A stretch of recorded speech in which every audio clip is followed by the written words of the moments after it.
Ibinahagi po sa atin ni Ma'am Jewel na nakakalakad na siya ng mag-isa kahit pagpunta sa banyo. Ngunit ang pangunahing problema niya po ay ang hindi pa rin maigalaw yung kanyang kaliwang braso. Isang tagumpay po, Ma'am Jewel, ang inyong small wins na paglalakad ng mag-isa papunta po sa CR.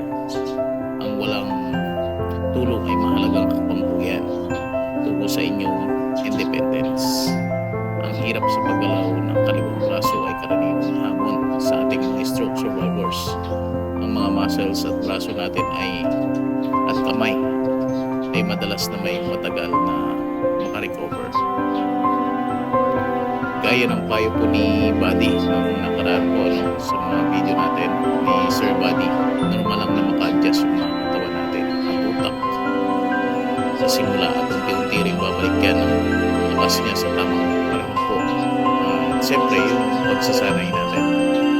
Para sa inyong braso po, napakahalaga po na kumonsulta sa inyong occupational therapy o OT, physical therapist. Sila po ang mga eksperto, Ma'am Jewel, na magpapanumbalik ng gamit ng kamay at braso sa pamamagitan po ng mga range of motions at functional exercises. So, tama po yun.